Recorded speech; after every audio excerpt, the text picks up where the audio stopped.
by our words. Pretty amazing stuff what Yahshua has done for us. We're not worthy, but he has done it.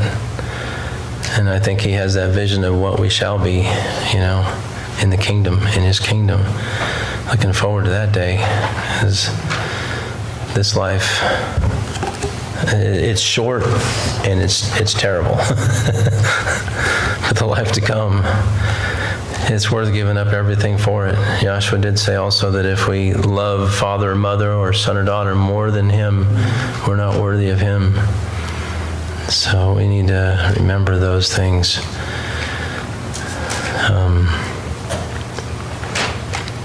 Anyhow, any more questions? Anybody? Darlene? You don't think I'm weird anymore? She was telling me just, I think it was today, was it? Or was it yesterday? She says, Tom, I used to think you were weird. I get up here and give these testimonies. She said, I used to think you were weird. I guess I Sir?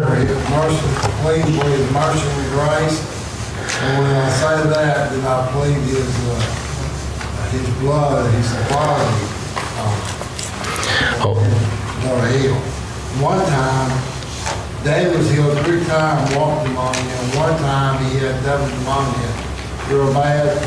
I prayed 3 times, the rest of the hour, and he was healed. Wow. His dad had... One time he had a high fever, because it was a high fever. His dad had double pneumonia and a high fever.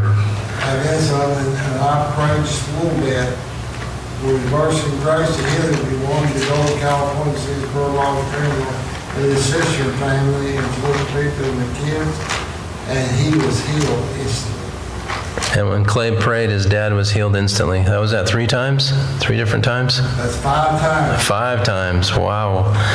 Yeah, I've seen my dad healed a few times also. He wouldn't believe it, but he didn't believe in Yahshua. He agnostic to the end, and I pray that he changed his mind before he died. What's that? I'm speechless. You're speechless? I'm not weird anymore, am I? No. Well, I guess I am in a lot of ways, but We all are. yeah, we all are in our own way, created individually, huh? Peculiar, that's the word. Uncommon. Yeah. Uncommon faith. Uncommon faith. Yes, sir. Anyhow, thank you for having me up, and I hope you guys can grab a hold of that and make use of it. If not, grab me and see if I can go with you and do some things. I did, when you said that you don't understand sometimes why it doesn't happen. But I wonder also if Yahshua thought that same thing. Whenever he was among his own people, and it said he couldn't do many mighty works because of their unbelief. That's right. And so I wonder if Yahshua thought that, well, I can always do this, but because of their unbelief. That's really a good point. We limit him by our unbelief. Right. And it doesn't matter sometimes if you get up there and you pray for someone till you're blue, but if they are determined they're not going to believe, or they go up there just because this is the thing you're supposed to do, call for the elders of the church, but you're not believing that you're going to get there any different than you came, well, that hinders. Right. So a lack of faith is another reason for not being healed. That's exactly a good point. I didn't bring that one up. I should have. The thing that I remember, you said you prayed 8 times. Yeah. Well, Yahshua even prayed 2 times. Remember, he said, Right. He prayed for this man's eyes, and he said, well, what do you see? He said, I see men like trees. Men like trees. Right. Oh, we got to do this again. And Yeah. he prayed again. I mean, he might not have said it that way, but He took, yeah. but he prayed twice. Yeah, and he took him out of the camp the second time. He walked with him. And What about the time that the disciples tried to pray for this guy, this kid, little boy, and Yahshua, they asked him, why couldn't we pray this out? And he said, this one might facilitate prayer and fasting. Prayer and fasting, yeah. Now, the thing, Everything you pray for can't be obedient, according to what God said. Now, I can't remember if it was a demon possession or something. yeah, it was an unclean spirit. Well, that was interesting what you said about we took him outside of the camp. I wonder what the significance was to take him outside of the camp. Because of the unbelief. When Joshua went outside the camp, With the fellow that he was praying for his eye. with the guy that he said, I see men as trees, and then he took him out. I'm not really sure. I've heard a lot of speculation, and I don't know if outside the camp, he took him a ways away. I don't know if he went outside the camp, but You remember the other place where, I think it was Peter and John maybe, but anyway, Joshua took two of the disciples in with him to pray for this little girl. And he put all the others out because they were mocking him, Right. saying him, she is dead too, she is dead too, and laughing him to scorn. And so he put them all out. Took two believers in with him, and he raised this little girl. right, yeah. And Peter did the same thing with Dudamus, right? What was her name? No, it wasn't Dudamus. It was Dorcas. That's her name. Dorcas, yes. When he went to heal Dorcas, remember that lady in Acts? There was a lady that was dead, and all the other women were saying how great of a person she was, and how she had did all these things for him, made all these things for him, and he put everybody out, and then he kneeled, and then he prayed first in this case. But then when he turned, he said, Tabitha, arise. That's the little damsel. Arise. So he basically commanded, but before that he prayed to see if it was Yahweh's will.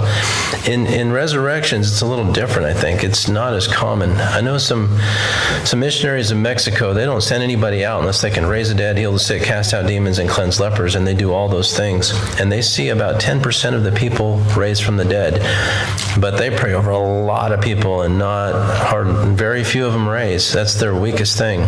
But they see about 12 different ailments healed every time, and some of them not healed as often. And then when it comes to raising the dead, they only see about 10% of them raised. And they'll go into a lot of areas like Africa, Mexico, they're founded on demonic worship.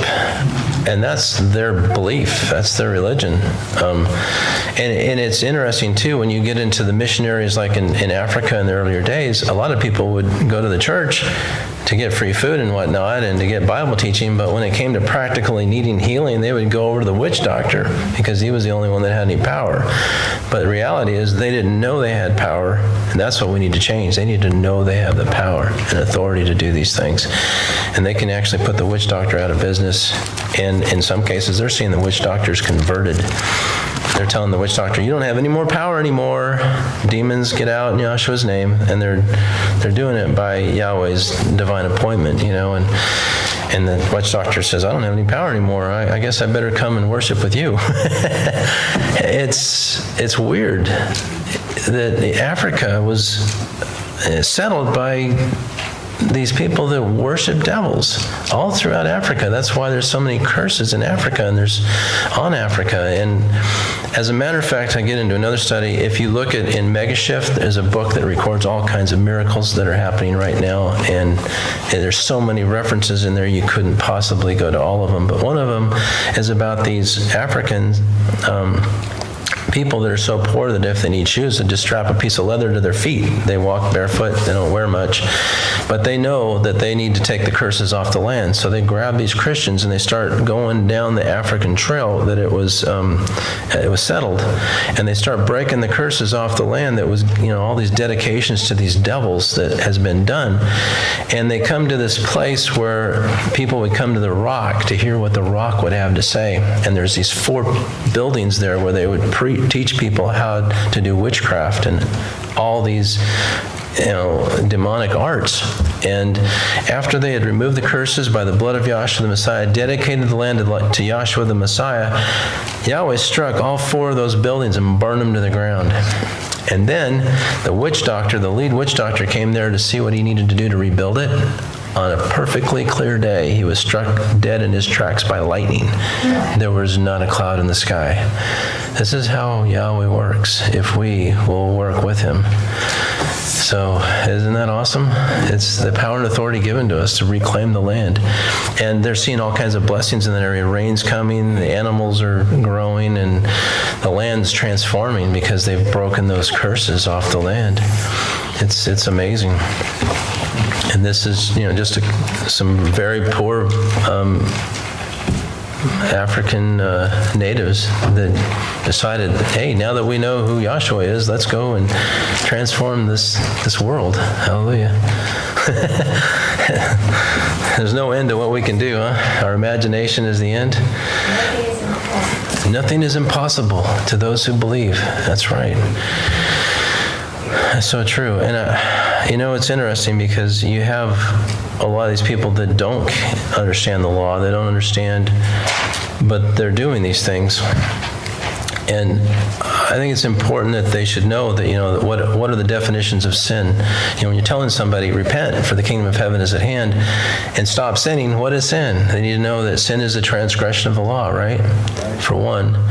But also, there's more to it. There's to know good, and to do it not, it is sin to him that doeth it. And then all unrighteousness is sin, and whatsoever is not of faith is sin. That kind of really, he raised that bar a whole bunch, didn't he? I mean, and how short I fall of all, that. I mean, to know good and do it not, how much, anyway. And you look at what Yahshua did when he was here. Back to the story about the blind guy that saw the people as trees, and he had to be prayed over again. And you look at that, and I'm told that Yahshua was actually so exhausted at that point, most likely, from all the people that were just coming to him, that he didn't get any rest. It's like when he was in the boat, that's the only place he got any rest, right? And then there's a storm that comes, and it's rocking the boat, and the disciples are like, we're about to drown. And it's almost a resurrection power with authority that they went to him and said, well, don't you care? We're about to drown, And he's wrapped around this pillow trying to get a little rest because he's not getting any unless he's on a boat somewhere away from everyone, because he's not going to get any rest. They're just going to keep coming at him. So probably this was the case with the time when the man came to be healed with his eyes, and he just probably just laid hands on his eyes and kind of walked out of camp. And how do you see now? I see men as trees. So, okay, look up to heaven. He looked up to heaven and his eyes were healed. So, and there's speculation. We don't know really what happened, but I'm pretty sure he was, when his name got out there, that he had a hard time getting any rest. And I've heard of ministers doing the same thing overseas, and they can't go to eat, They go out to eat, and there's all these people, I got sick people, and they're bringing them to them. Treating them like they're Yahshua, But anyway, anything else? Any more discussion? Any more questions? Well, thank you. Thank you for having me.